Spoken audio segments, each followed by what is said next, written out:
Vamos a continuar entonces con la construcción de los intervalos de confianza para el resto de los parámetros, ¿sí? Entonces, para el caso de la media, que es el que vimos antes del recreo, tener en cuenta que en función de si la población es o no normal, en función del tamaño de muestra, en el caso que no fuera normal, y en función de que se conozca o no la varianza poblacional, se puede usar o el estadístico Z o el estadístico T, según los supuestos que nosotros tengamos en cada uno de los ejercicios, ¿sí? Siempre verificar la normalidad de la población, que puede estar, como decíamos, indicada en el ejercicio en forma expresa, como el caso que vimos, o bien se les puede dar algún gráfico para que ustedes analicen la normalidad de los datos o no, y en función de eso decidan, teniendo en cuenta el tamaño de la muestra, si se puede usar o no determinado estadístico, ¿sí? Bueno, en el caso de los intervalos de confianza para la proporción, ustedes saben que la proporción surge de una población dicotómica con dos categorías, donde tengo n elementos, de los cuales hay k que cumplen con una determinada propiedad, y ese parámetro a estimar, la proporción poblacional, se determina como la cantidad de éxitos dividido el tamaño total de la población. Y que el estimador puntual de ese P poblacional es el P sombrerito, que se determina de la misma manera, pero contando la cantidad de éxitos en la muestra. Entonces, X es el número de elementos de la muestra con la característica de interés, dividido el tamaño de la muestra, ¿sí? También hemos repasado ya que esa X de la proporción tiene distribución binomial porque es una variable discreta que corresponde a la cantidad de éxitos en una población dicotómica, ¿sí? Y por lo tanto la probabilidad asociada con el éxito se denominaba P, y la probabilidad asociada con el fracaso 1 menos P o Q, digamos, también lo han visto así en estadística 1. O sea que en este caso estamos partiendo de una población que ya sabemos que no tiene distribución normal, porque estamos diciendo que la característica de interés a partir de la cual se calcula la proporción corresponde a una variable con distribución binomial. Con lo cual, en este caso, necesariamente vamos a tener que revisar los requisitos del tamaño de muestra para poder utilizar el estadístico que yo les voy a presentar, que es el estadístico con distribución normal, ¿sí? Este estadístico no resulta aplicable cuando se trabaja con muestras pequeñas, porque en ese caso no se puede realizar la aproximación que vimos en las primeras unidades, que era repaso, digamos, de estadística 1, no se puede aproximar a la distribución normal por el teorema central del límite, ¿sí? Cuando se trabaja con muestras pequeñas, hay algunas otras alternativas, digamos, no paramétricas, estas estimaciones que yo les comentaba, tipo bootstrap, que no las vamos a trabajar. En algún momento se trabajaba también con lo que se llamaban bandas de confianza, o sea, había gráficos que en forma aproximada, si el tamaño de muestra era pequeño, permitían determinar aproximadamente cuál sería el intervalo de confianza. Pero en la práctica, en general, se trabaja con muestras suficientemente grandes como para aplicar este estadístico con distribución normal, ¿sí? Recordemos que ya habíamos dicho que la aproximación podía realizarse cuando n por p y n por q eran mayores o iguales que 5, ¿sí? Así como para el caso de la media muestra, el teorema central del límite establece que a partir de un tamaño de muestra de 30, en función de los estudios empíricos realizados, se puede aproximar a la normal. En el caso de la proporción, la evidencia empírica indica que la aproximación es razonable cuando NP y NQ, ambos productos son mayores o iguales que 5. ¿sí? Y en ese caso, ustedes ya saben que se podía estandarizar a la proporción muestral, generando un estadístico, que ya lo hemos visto, que tiene distribución normal estándar, ¿sí? Que en el numerador va a tener la diferencia entre el estimador y el parámetro, y en el denominador tiene la desviación estándar del estimador, que es P por 1 menos P dividido N, es la raíz, ¿sí? De P por 1 menos P dividido N, ¿sí? Lógicamente que usando el mismo razonamiento que hemos visto antes, podríamos tratar de encontrar a partir de este estadístico el intervalo de confianza para el parámetro por P, proporción proporcional, despejando, digamos, a partir de esa fórmula, ¿sí? Lógicamente que este error estándar que está en el denominador pasa multiplicando al valor de Z crítico, ¿sí? Y luego ese término es el que se suma o se resta a la proporción muestral para obtener la estimación.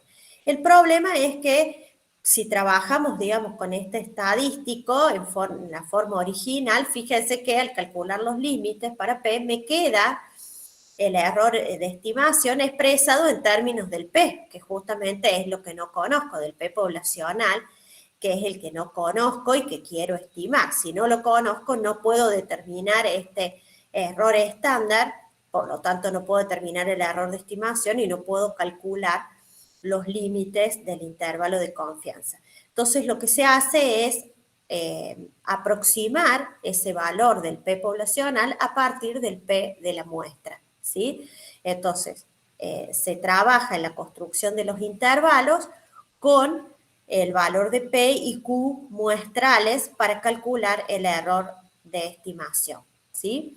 De manera que el intervalo de confianza entonces se va a obtener sumando y restando al P estimado, al P muestral, el valor de Z por la raíz del P muestral por Q muestral dividido el tamaño de muestra, ¿sí? De manera de poder aproximarnos al valor de estos límites siempre que se cumplan con las condiciones de NP y NQ mayores o iguales que 5, ¿sí? O sea que en forma resumida, digamos, podemos expresarlo de esta manera, como hemos venido haciendo. Fíjense que la estructura siempre es muy similar, aun cuando cambia el parámetro, se parte del estimador puntual y se le suma o resta el valor valor crítico, que se va a buscar en la tabla que corresponda según el estadístico, puede ser Z o T, según lo que hemos estado viendo, multiplicado por el error estándar del estimador, ¿sí? Lógicamente, si trabajamos con un muestreo sin reemplazo, como les comentaba en el caso anterior, hay que corregir por el factor de corrección, entonces esta raíz que corresponde al error estándar del P muestral se va a ver multiplicada por la raíz del factor de corrección, ¿sí? Como les explicaba yo también en el caso de la media, siempre vamos a suponer un muestreo con reemplazo, salvo que el ejercicio expresamente indique que se realizó sin reposición y nos dé la información, por lo tanto, del tamaño de la población, este N grande, necesario para poder calcular el factor de corrección, ¿sí? Bien. Bueno, entonces vamos a ver un ejemplito de aplicación del cálculo del intervalo de confianza para la proporción, ¿sí? Vamos a suponer que tenemos una muestra de 400 votantes, ¿sí? Y tenemos la siguiente tablita de distribución de frecuencias donde hemos preguntado la intención de voto por el candidato A, el B, el C y el D, y tenemos las frecuencias asociadas a cada una de las respuestas posibles, o las categorías de la variable.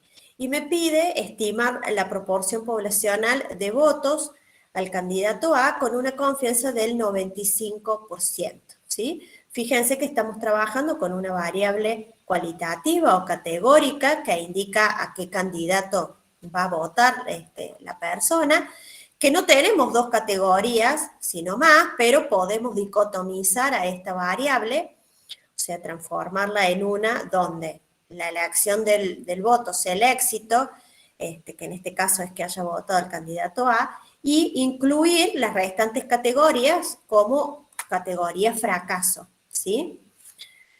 Entonces, puedo realizar una estimación de la proporción muestral dividiendo 160 por 400, que es el total de votantes, y eso me va a dar una estimación puntual de la proporción poblacional. 160 dividido 400 me daría 0,40, que sería el peso sombrerito, la estimación puntual, ¿sí? De la verdadera proporción poblacional. A ese peso sombrerito le tengo que sumar o restar el error de estimación, ¿sí? O sea, este término, ¿sí? Como estamos trabajando con una confianza del 95%, ustedes ya saben que el Z, porque lo hemos buscado para la media, el Z que corresponde a una confianza del 95% es 1,96. O sea que si lo quisieran construir a mano a ese intervalo, ¿qué tendrían que hacer? 0,40 más menos 1,96 por la raíz de 0,40, que sería la estimación del peso sombrero, por 0,60, que sería la estimación del Q, o 1 menos P, dividido el tamaño de muestra, que era 400, ¿sí? Si uno resuelve, digamos eso, debería llegar a este intervalo, que es el que hemos calculado con InfoStat, ¿sí?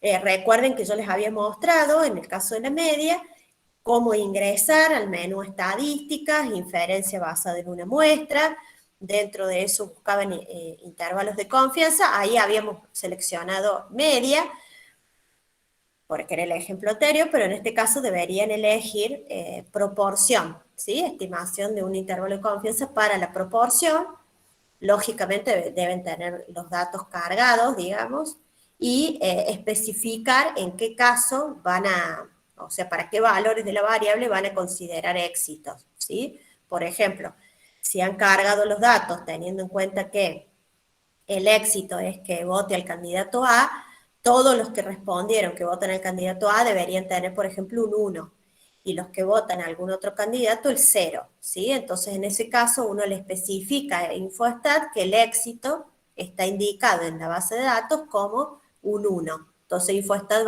va a buscar todos los 1, lo va a dividir por el total de casos, que en este caso eran 400, y va a realizar la estimación correspondiente, ¿sí? Lo que no recuerdo es si trabajando con datos, no sé si estás, Inés, vos conectada, si trabajando con datos de una tabla se puede hacer la estimación o tienen que estar ingresados los datos uno por uno. No sé si está Inés, no, no está.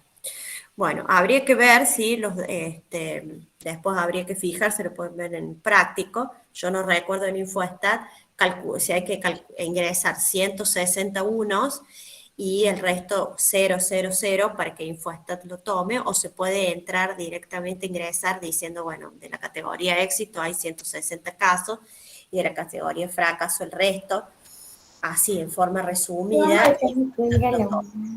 ¿Cómo? Mari, no, disculpa, Mari, sí se puede de las dos formas. O ¿Se sea, puede? se Eso no me puede tener acuerdo. una columna donde Bien. tengas repetidas la cantidad de, Sí, digamos, una por con los una. n datos, Claro. o en ese caso, la columna frecuencia se indica en el cuadro cuando corres pedís la salida, hay un Bien. campo que está más abajo que dice frecuencia. En ese Perfecto. caso, pones los conteos de cada categoría. Claro.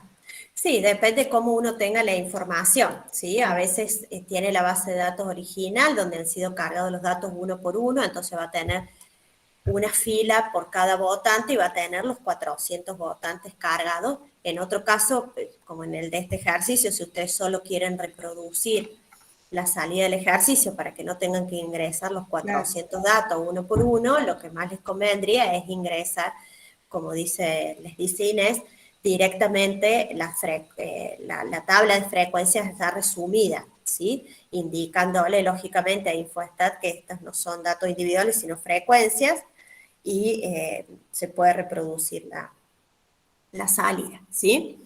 Bien, ¿Qué me estaría indicando este intervalo? Bueno, que con una confianza del 95%, la proporción poblacional de votantes por el candidato A va a estar entre el 35 y el 45%, ¿sí? A nivel poblacional.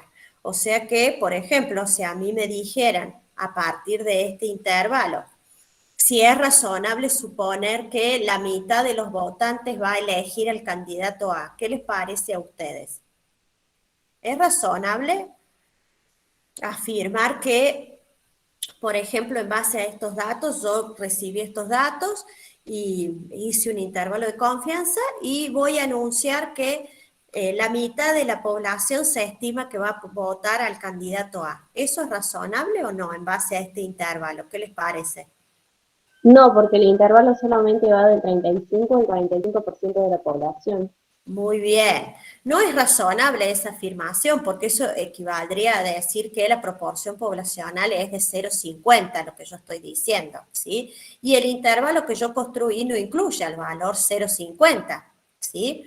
Sí sería razonable, por ejemplo, decir que se estima que entre el 35 y el 45% de los votantes van a elegir al candidato A, por ejemplo, ¿sí? Esa es una afirmación razonable en base a estos datos, o que en promedio se espera que el 40% de los candidatos elija, el 40% de los votantes elija al candidato A, pero no sería razonable un valor que esté fuera de rango de valores posibles. ¿Es posible que la proporción poblacional sea, por ejemplo, 70? ¿Podría pasar 0,70? ¿Podría pasar?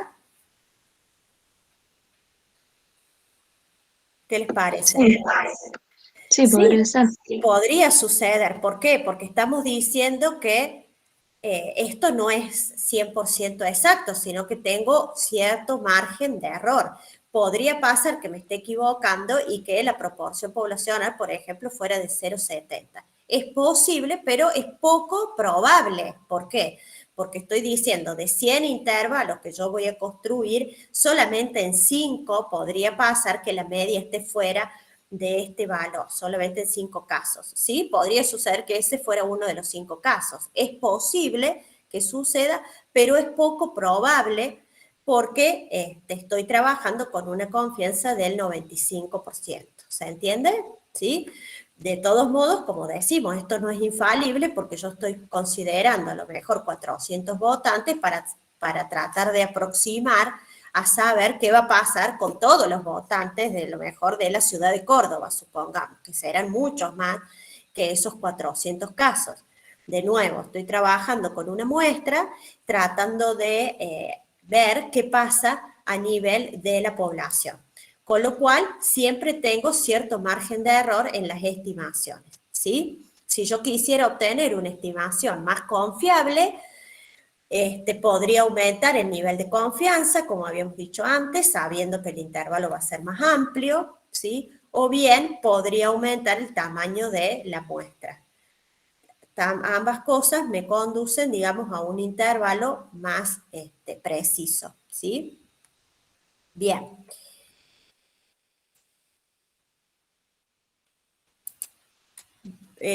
Bueno, acá yo les hago la comparación, estamos trabajando, este es un ejemplo de la guía, es la actividad número 19.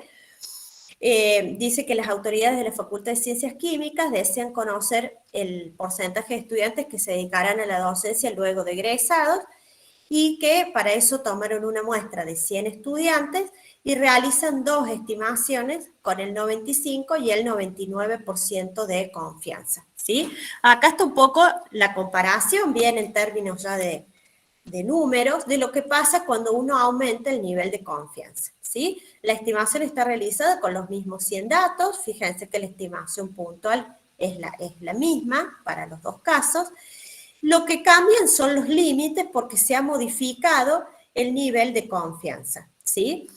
Cuando yo trabajo con un 95% de confianza, tengo un intervalo de amplitud 0,20. Fíjense que si yo hago 0,49 menos 0,29, o sea, el límite superior menos el límite inferior, me da un intervalo de amplitud 0,20, ¿sí? ¿Qué pasó cuando yo aumenté la confianza a un 99%? ¿Qué pasó con la amplitud del intervalo? Aumentó.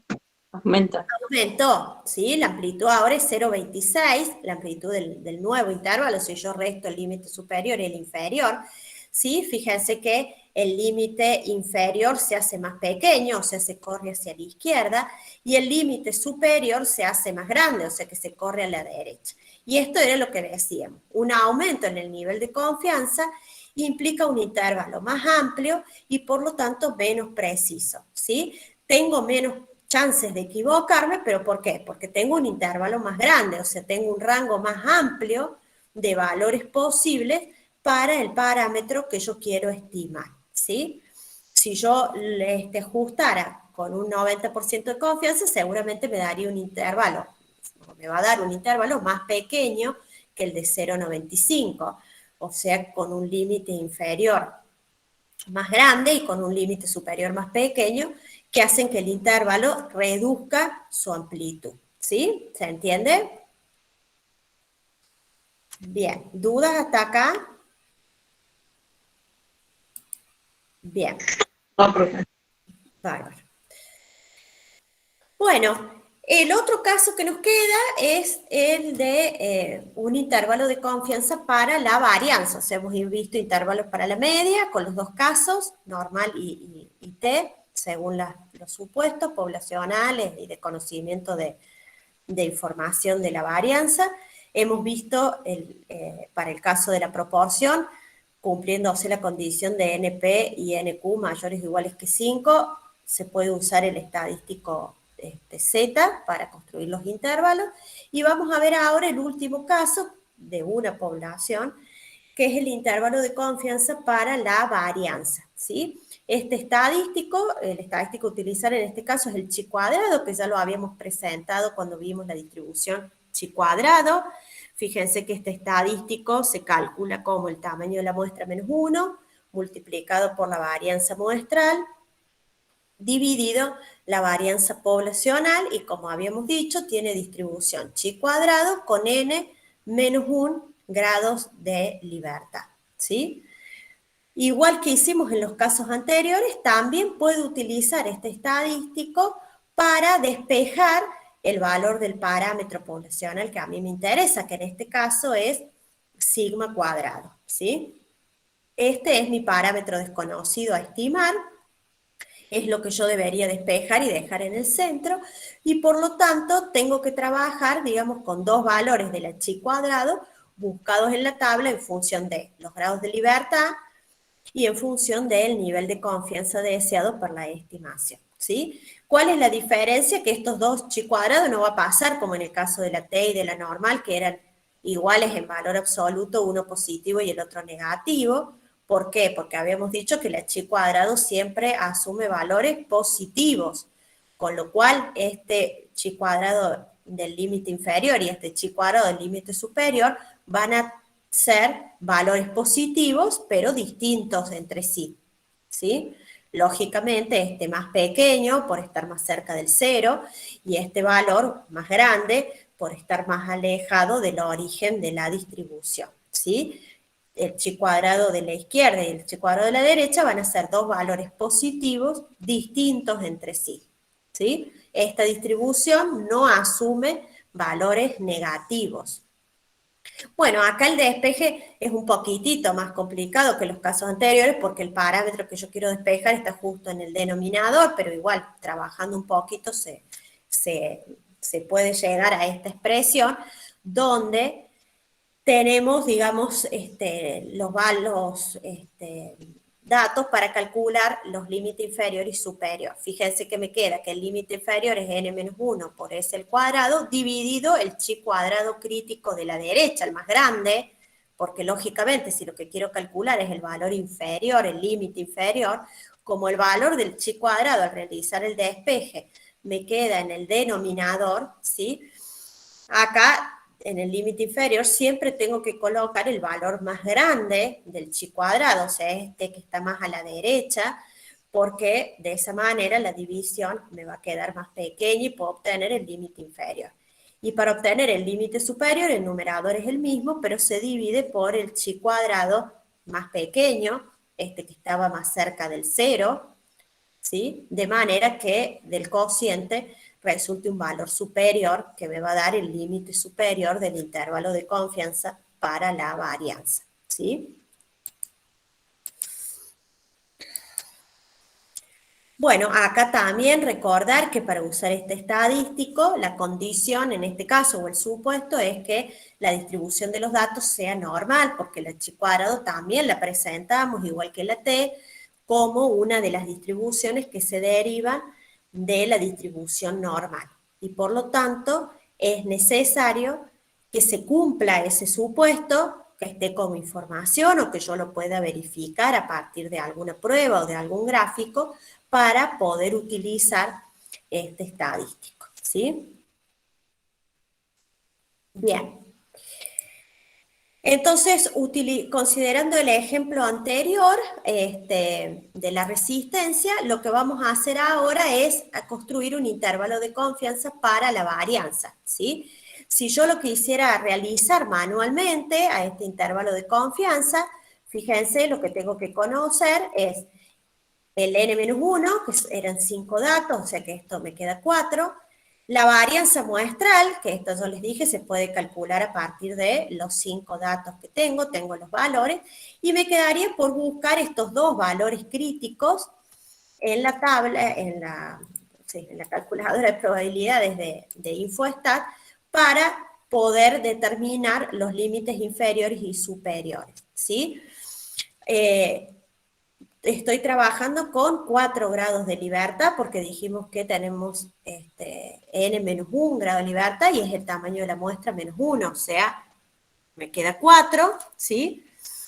Y tenemos una probabilidad para el valor más pequeño, fíjense, que va a estar más cerca del 0, si tengo el área rosada es de 0,95, me va a quedar 0,025 en cada uno de los extremos. Entonces, el valor más pequeñito de la chi cuadrado deja a su izquierda 0,025 de probabilidad, y ese es el valor que yo le informo a InfoStat para que me permita calcular el valor del chi cuadrado crítico inferior, que es 0,48.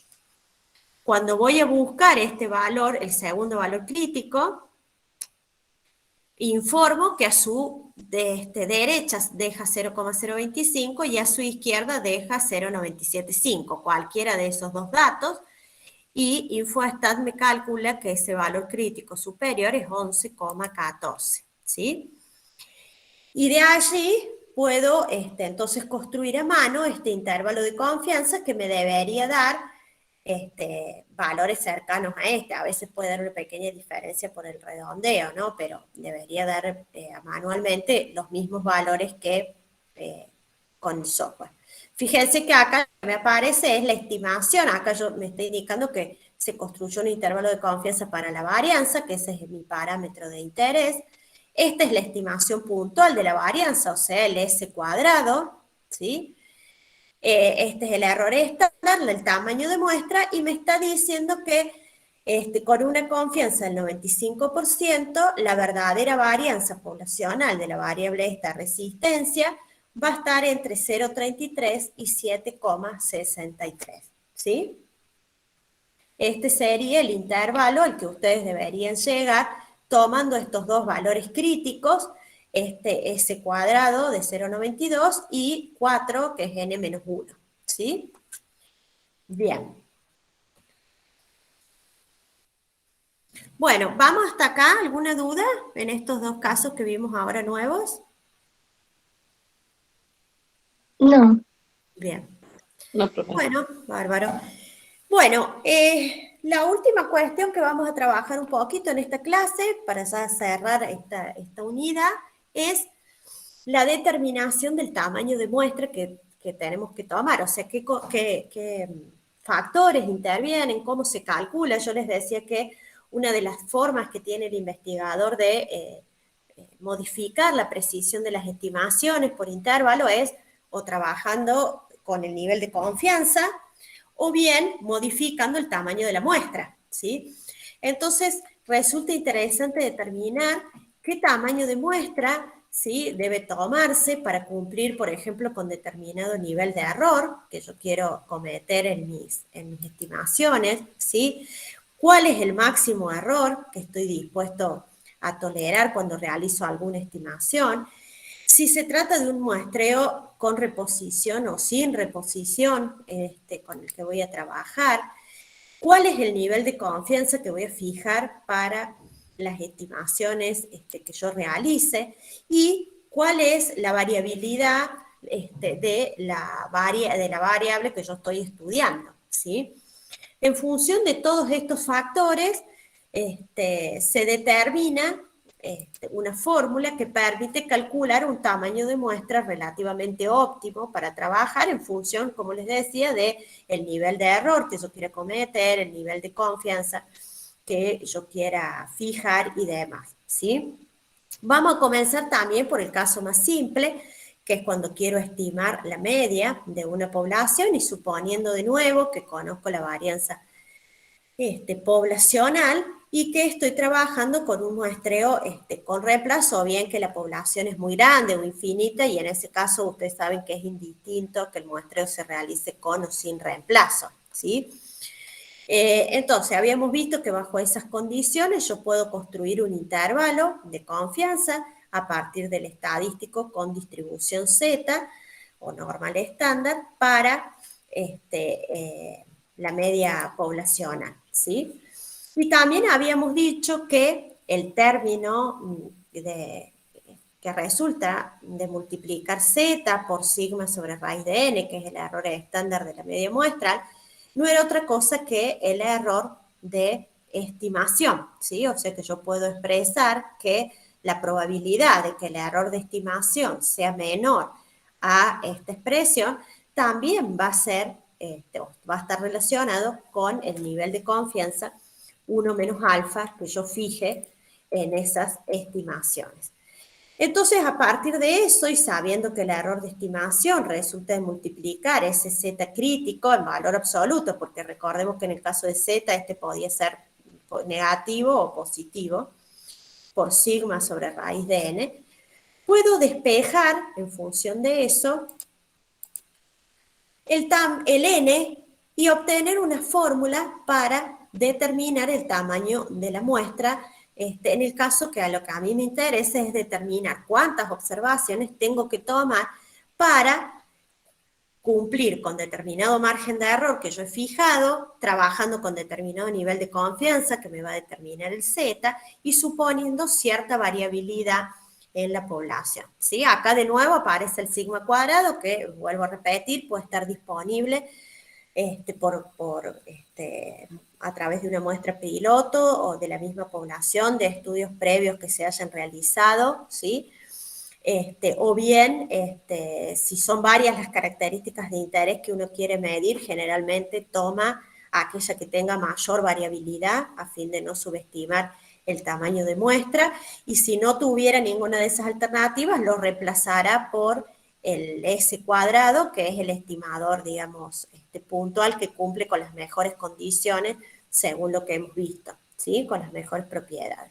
O sea que esta fórmula yo la voy a utilizar cuando lo que quiero saber es qué tamaño de muestra tengo que tomar en una determinada población para realizar estimaciones sobre la media de una variable numérica en esa población, ¿sí? Vuelvo a repetir que muchas veces en una población uno quiere analizar varias variables numéricas, no solamente una. En ese caso debe considerar para calcular el tamaño de muestra aquella que tenga mayor variabilidad o mayor dispersión a fin de no subestimar o no tomar un tamaño de muestra más pequeño que el que sería necesario, ¿sí? Bajo estas condiciones, entonces, yo puedo calcular el tamaño de muestra a partir de esta fórmula que, como decíamos, tiene en cuenta el nivel de confianza a través del Z, tiene en cuenta la variabilidad de la variable bajo estudio y tiene en cuenta el nivel de error que yo quiero cometer al realizar las estimaciones. Bueno, esto es un poco lo que hemos charlado en relación con el sigma cuadrado. Otra cuestión también es que en esa fórmula el error está expresado en términos absolutos, puede ser en general a lo mejor más útil expresar el error en términos relativos, o sea, como un porcentaje del parámetro a estimar, ¿sí? Como un porcentaje de la media o un porcentaje de la proporción, en el caso que yo quisiera hacer estimaciones sobre la proporción, ¿sí? Y en esos casos, cuando yo reemplazo la fórmula, lógicamente que me queda en la fórmula el parámetro, en la fórmula para calcular el tamaño muestra, el parámetro que yo quiero estimar, con lo cual, digamos, tengo que trabajar con el cociente entre la varianza y la media, perdón, la desviación estándar y la media, que ustedes recordarán de estadística 1, que era el coeficiente de variación. O sea que en estos casos en que yo trabaje o exprese el error en forma relativa, como un porcentaje del parámetro estimar, necesito tener alguna información sobre el coeficiente de variación de la variable bajo estudio. De nuevo, a través de una muestra piloto, a través de estudios que hayan trabajado sobre esa población, ¿sí? Por eso, en general, como esta información tampoco se tiene, es que no se puede trabajar con, o no es tan fácil en la práctica, trabajar con el error expresado en términos relativos, que sería lo óptimo, por decir, yo quiero que mi error sea un 1% o un 0,1% de la media, por ejemplo, ¿sí? Y bueno, y esto que decíamos, si voy a trabajar en el estudio con varias variables, siempre considerar a aquella que tiene mayor dispersión en el cálculo de tamaño muestra. Bien, entonces supongamos que una empresa desea determinar el tiempo promedio que los clientes se conectan al sitio web, sabe que la desviación estándar de otros sitios similares es de 5,5 minutos. Fíjense que acá se está utilizando información de de otras variables que aparentemente pueden tener características similares a la que yo quiero estudiar, y esa información se utiliza como una estimación de la verdadera media poblacional que desconozco, ¿sí? Entonces quiero saber cuántos clientes debo tomar en la muestra si deseo que mi error sea como máximo de 2 minutos, o sea, estoy expresando el error en términos absolutos, y que voy a trabajar con un nivel de confianza del 95%, ¿sí? Entonces, fíjense que a partir de esa información y reemplazando en la fórmula que habíamos derivado a partir de la definición del error de estimación, yo puedo determinar como mínimo cuántos clientes debería encuestar o incluir en la muestra para cumplir con estas condiciones, ¿sí? Ya hemos visto que para un nivel de confianza del 95%, el valor de Z asociado es de 1,96, positivo o negativo, pero como va elevado al cuadrado en la fórmula, digamos, el signo en definitiva siempre queda positivo, ¿sí? Acá debemos considerar aquel valor de Z que encierra una probabilidad de 0,95, ¿sí? Por eso es no el valor que acumula 0,95, sino los valores de Z, uno positivo y el otro negativo, que encierran ese nivel de confianza, ¿sí? Como cuando trabajaba con el intervalo. Por eso es que se considera el valor 1,96. ¿Por qué? Porque entre menos 1,96 y 1,96 positivo, yo tengo un 95% de probabilidad bajo la distribución normal, ¿sí? Esta información es la que me da el enunciado en relación con la varianza, la desviación estándar, ¿no? Poblacional, que queda elevada al cuadrado, y en el denominador coloco el error en términos absolutos que me informe el ejercicio, ¿sí? Fíjense que, bueno, lógicamente siempre se redondea el tamaño muestra, aun cuando del cálculo surja que es un valor fraccionario, no puedo tomar, supongamos, 29,5 clientes en la muestra, o sea que siempre el valor de la muestra tiene que ser un número entero. En general, el criterio es redondear hacia arriba, ¿sí?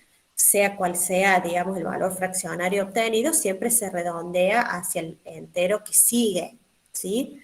Y otra cuestión a tener en cuenta, fíjense que no ponemos n igual a 30, sino n mayor o igual a 30. ¿Por qué? Porque esta fórmula me permite calcular un tamaño mínimo de muestra para cumplir con las condiciones que yo he fijado, ¿sí? O sea, me dice, como mínimo usted tiene que tomar una muestra de 30 casos o de 30 clientes para cumplir con estas condiciones. Lógicamente que si yo tengo posibilidades de tomar una muestra de mayor tamaño, eso, digamos, puede redundar en el error de estimación y puede ser beneficioso. Como mínimo me dice tiene que tomar 30, después yo veré en función del tiempo que tenga, de los costos, si puedo tomar una muestra un poco más grande, ¿sí? Pero se lee como un tamaño mínimo de muestra, por eso no se pone n igual a 30, sino mayor o igual, ¿sí? ¿Está claro? ¿Dudas, chicos, hasta acá? No, no. No, profe. Bien.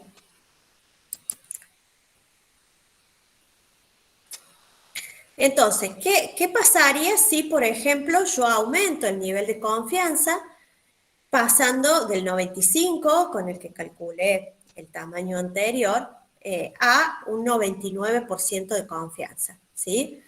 De nuevo, si uno observa, digamos, antes de realizar el análisis, si ustedes observan en la fórmula, si yo modifico el nivel de confianza, ¿qué términos de la fórmula se van a modificar?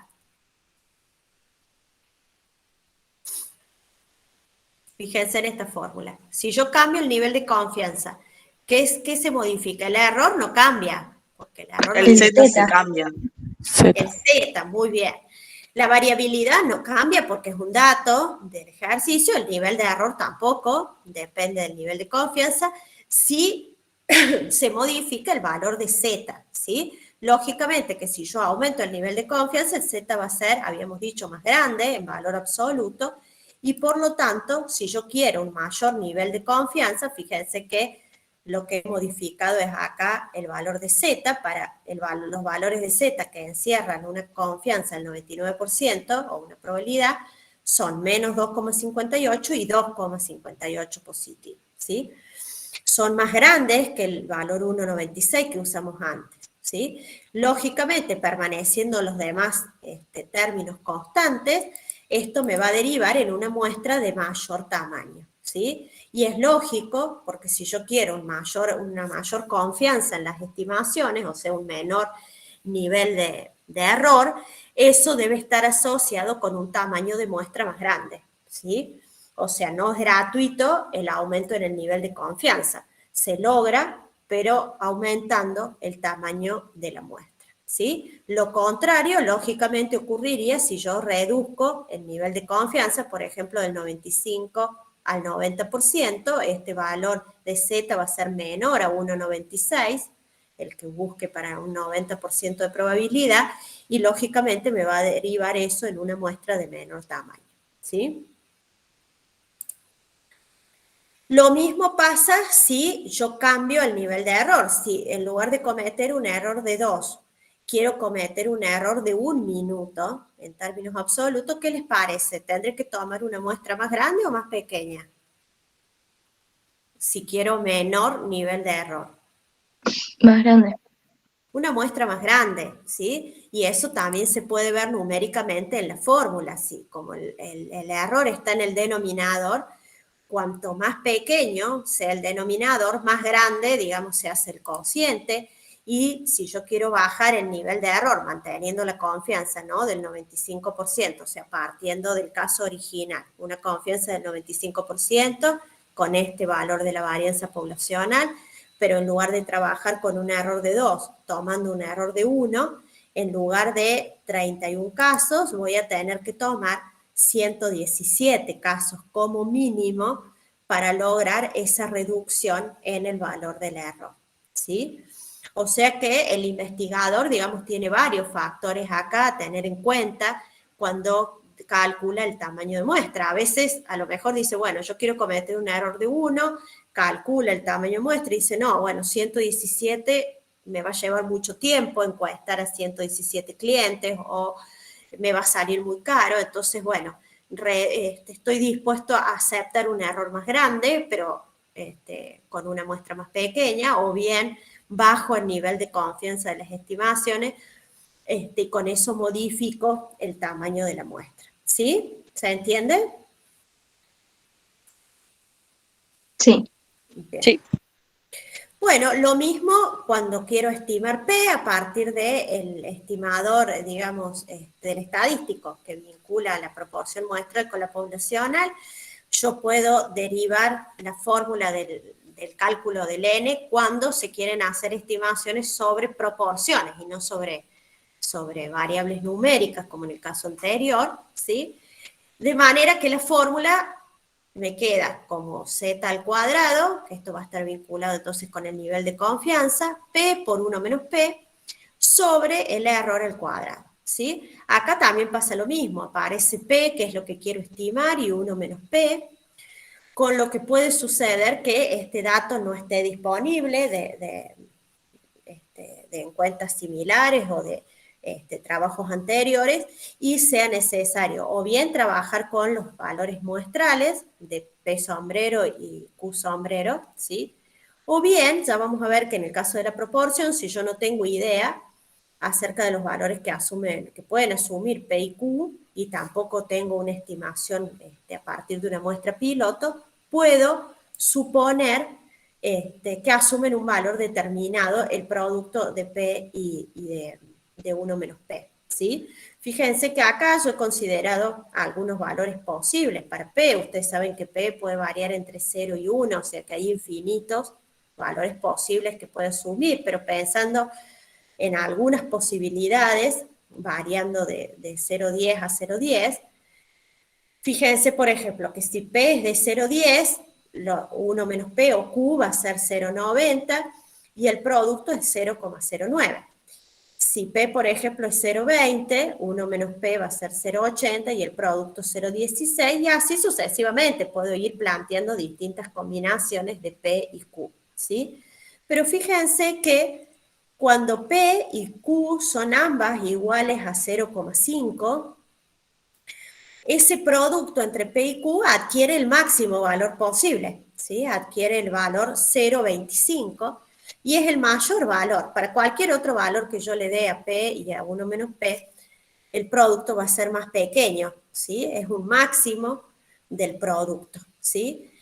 Por lo tanto, digamos, cuando yo no conozco cuánto puede valer P y cuánto puede valer Q, no tengo ninguna idea y tampoco tengo el P sombrero porque no he tomado una muestra piloto para estimarla, puedo suponer que el producto de P por Q asumen este máximo y reemplazar al producto por 0,25, ¿sí? Lógicamente que eso me va a redundar en un tamaño de muestra bastante más grande, ¿sí? Que si yo conociera los posibles valores de P y Q, ¿sí? A veces es más económico tomar una muestra piloto, estimar el P, digamos, y utilizarlo a ese P estimado en el cálculo de la muestra definitiva, que usar esta maximización, porque eso me implica tomar un tamaño de muestra a lo mejor más grande que el que yo tomaría si conociera algo, aproximadamente el valor de P, ¿sí? Pero bueno, es una solución en el caso que yo no tenga ninguna información, ¿sí? Profe, ¿eso es para maximizar el tamaño máximo, valga la redundancia, de la muestra? Sí, sí, en realidad para calcular cuando vos no sabes cuánto vale P y no tenés acá por qué reemplazar, porque vos acá tenés que tener alguna información para reemplazarlo. Si vos no has Claro. tomado una Es muestra una piloto, solución por ejemplo. teórica. ¿Cómo? Es como una solución teórica aplicada a la Claro. generalidad. Sí, usás, decir, bueno, yo no tengo idea cuánto puede valer P, no sé, estoy estudiando la proporción de, no sé, de estudiantes que se hacen preparar en academias, en la facultad, y no tengo idea de cuánto puede valer esa proporción, cuántos estudiantes tengo que tomar en la muestra. Bueno, si no tengo idea, bueno, tomo acá el máximo posible, 0,25, y voy a obtener un determinado tamaño de muestra en base al Z y en base al error, ¿sí? Que ¿Se a su vez entiende? ese n también va a ser máximo. Sí, es el N máximo, digamos, posible para esas condiciones, con ese nivel de error y, o sea, que maximiza, digamos, el producto entre P y Q, ¿sí? Claro. Sigue siendo un N mínimo.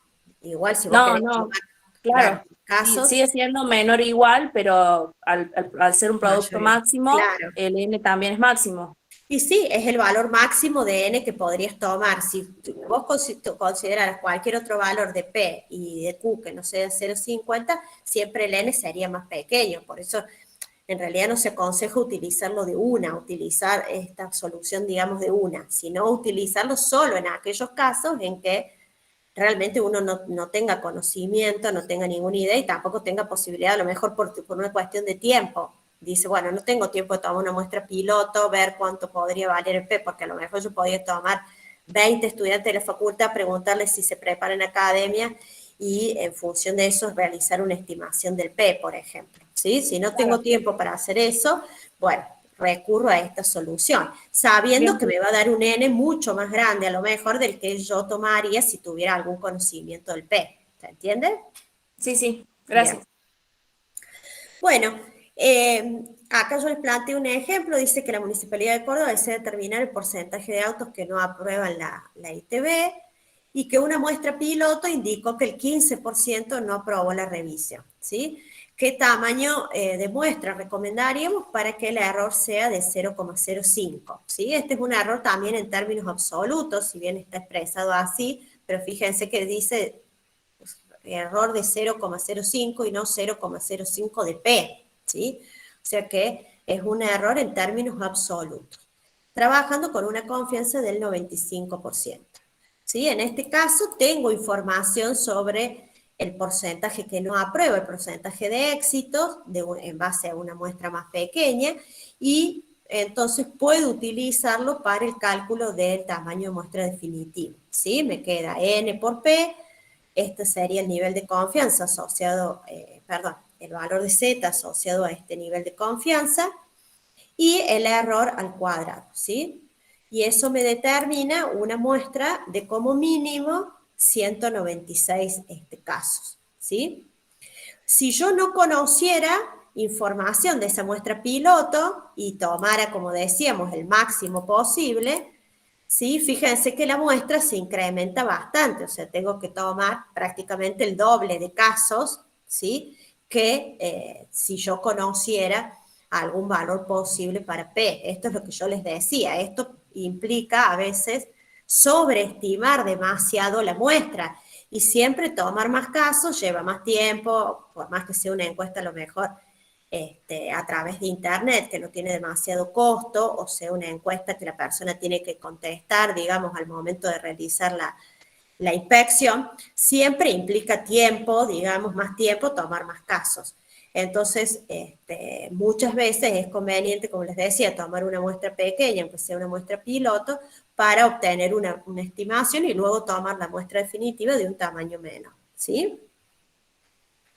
Bien. Bueno, entonces, resumiendo, ¿sí? Las fórmulas para determinar el tamaño de muestra, como dijimos, dependen del valor del Z crítico, que eso va a estar vinculado con el nivel de confianza, la varianza de los datos, ¿sí? Y el error máximo aceptable, ¿sí? ¿Qué pasa cuando la muestra se realiza sin reemplazo, ¿sí? En ese caso, es necesario de nuevo aplicar el factor de corrección para poblaciones finitas, o sea que las fórmulas que hemos visto para determinar el tamaño de muestra, y en el caso de diferencia sobre la media y en el caso de diferencia sobre la proporción, se ajustan multiplicando esas expresiones por el factor de corrección para poblaciones finitas, ¿sí? El problema es que acá me queda N, digamos que es lo que yo quiero averiguar, pero en el factor de corrección también aparece N, de manera que es necesario acá trabajar un poquito con esta fórmula para que N me quede, digamos, de un solo lado, despejada, ¿sí? Y poder obtener una fórmula final donde no intervenga, digamos, el n, no aparezca el n en los dos términos, porque justamente el n este es el que yo quiero calcular, ¿sí? Del DSPGS, digamos, se obtiene que en definitiva, cuando se trabaja con muestreo sin reemplazo en poblaciones finitas, el tamaño de muestra se determina como la fórmula original, que hemos llamado acá n subinfinito, que sería esta parte de la fórmula sin reemplazo, para la media o para la proporción, según lo que yo quiera calcular, multiplicado por el tamaño de la población, dividido el tamaño de la población menos 1, más esa fórmula correspondiente al n con reposición, perdón, ¿sí? Este n infinito son las las fórmulas originales que vimos cuando el muestreo se realiza con reemplazo. Y esta corrección solamente es conveniente aplicarla cuando el tamaño de la muestra, este n infinito, es superior al 5% de la población, porque si es menor, lo que se gana, digamos, haciendo esta corrección es muy poco, ¿sí? O sea que no vale la pena hacerlo si el tamaño de la muestra es muy chiquito, ¿sí? En el caso de muestras grandes, o sea, superiores al 5% del tamaño de la población, sí se logra una reducción importante en el tamaño de la muestra aplicando la corrección a partir del conocimiento del tamaño de la población, ¿sí? Uy, acá me quedó esta, bueno, esto después me quedó pegada acá la fórmula, pero sí, no iría, ya lo vamos a sacar. Dice, un analista financiero desea conocer el número promedio de sucursales de bancos extranjeros que se encuentran en el país, conoce por estudios muestrales previos que la desviación estándar poblacional es de 15 y su requerimiento será un error máximo de más o menos 2 y un nivel de confianza del 95,45, ¿sí? ¿Cuántos bancos se deberán tomar en la muestra? Fíjense que acá aclara, sin reposición, para satisfacer estos requerimientos. Se sabe que la población de bancos extranjeros en el país es de aproximadamente 60, ¿sí? O sea que ese 60 sería el n grande, digamos, el n mayúscula, el tamaño de la población, ¿sí? Entonces, lo primero que hago es calcular el n como hemos visto, z al cuadrado por sigma al cuadrado dividido el error al cuadrado, ¿sí? El z que encierra una probabilidad de 0,9545 son más menos 2, ¿sí? Entonces me queda más menos 2 al cuadrado.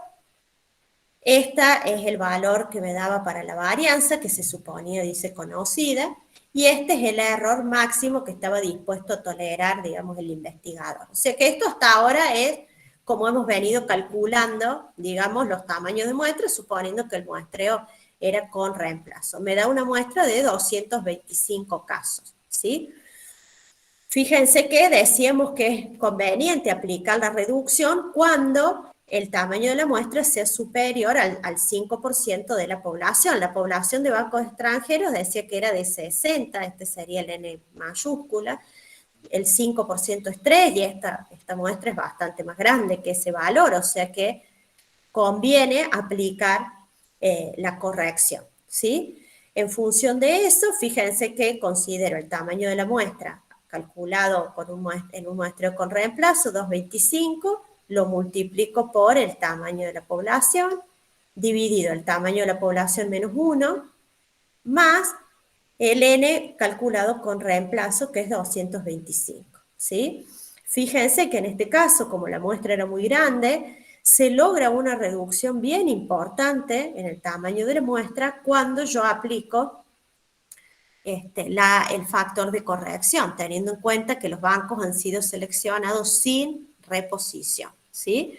O sea que debería tomar una muestra de como mínimo 48 bancos para que se cumplan los requerimientos de nivel de confianza y nivel de error deseado, ¿sí? ¿Se entiende?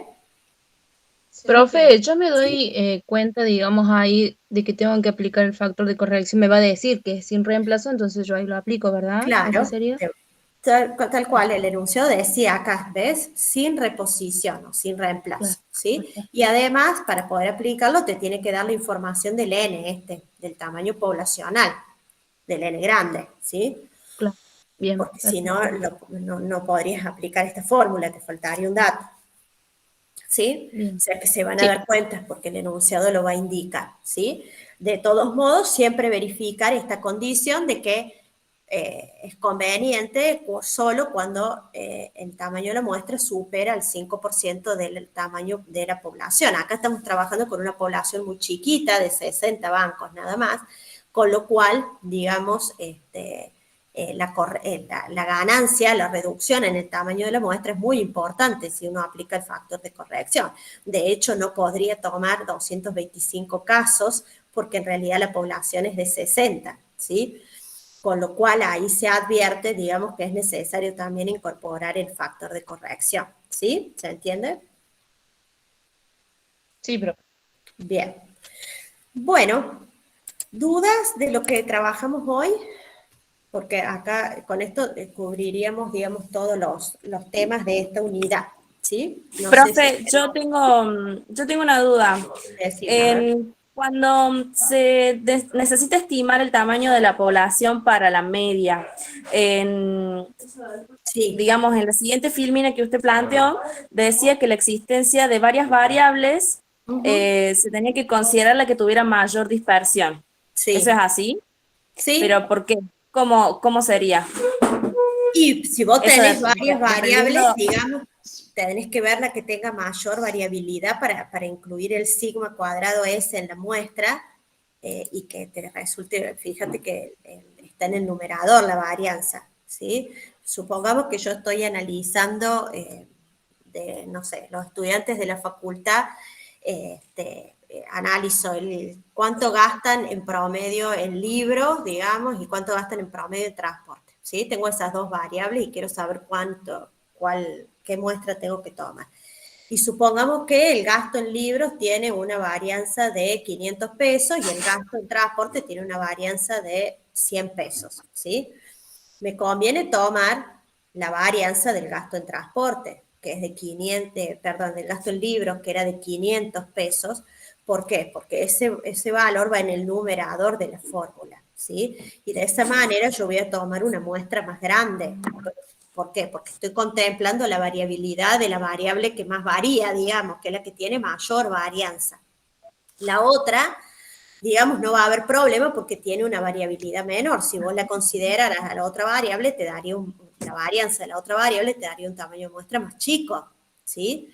Siempre es conveniente considerar la de mayor variabilidad, que es la que tiene mayor varianza, porque eso te va a dar un tamaño de muestra más grande y te asegura cubrir todas las posibilidades. Si vos consideras la que tiene menor varianza, la otra, digamos, no puede no verse, digamos, no ser representativa para la otra variable, la muestra que vos tomes, ¿se entiende? Sí, sí. Bien, gracias. Si no, estarías subestimando la muestra, ¿sí? Siempre hay que considerar el máximo, fíjate lo que hicimos en el caso de P, ¿sí? Siempre la Sí, varianza considerar el máximo. En el caso que vos tuvieras varias variables, siempre considerar la que tiene varianza máxima y en función de esa calcular la muestra. Total, esa muestra va a ser suficiente para las que tienen menos varianza, pero al revés no. claro, Si vos claro. tomas la de menor varianza, no va a ser suficiente para reflejar la variabilidad de la que tiene más varianza, ¿sí? Porque en la fórmula la varianza siempre queda en el numerador, entonces afecta directamente el tamaño de la muestra, ¿sí? ¿Se Bien, entiende? gracias. Bien, Sí, sí, gracias. muy bien. ¿Alguna otra duda? ¿Algo que haya quedado pendiente? Bien. Bueno, entonces mañana jueves, recuerden de 9 a 3 el práctico.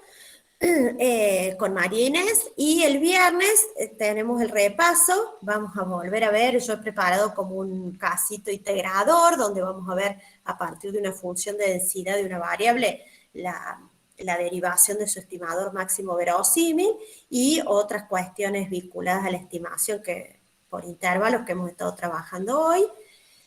Y bueno, harán también un repaso integrador en la parte de práctico. El viernes tenemos 2 horas de teórico, de 9 a 11 nada más, y 2 horas de práctico, ¿sí? De 11 a 13. También otra cuestión, así una visita, también puesto en el aula virtual, el segundo parcial que estaba programado para el 1 de marzo, no nos habíamos dado cuenta de que era feriado, el feriado de carnaval, y bueno, varios alumnos nos consultaron, a raíz de eso revisamos, así que lo hemos pasado al parcial al miércoles 2 de marzo, al segundo parcial, ya está informado en el aula y está modificado también el cronograma. El segundo parcial entonces quedaría el 2 de marzo a las 9 horas, ¿sí? Bueno, entonces los veo el viernes y mañana recuerden unirse al práctico con María Inés, ¿sí? Gracias, Chao. profe. Gracias, profe. Chao, que tenga buen día. Chao, gracias, profe. Gracias, profe.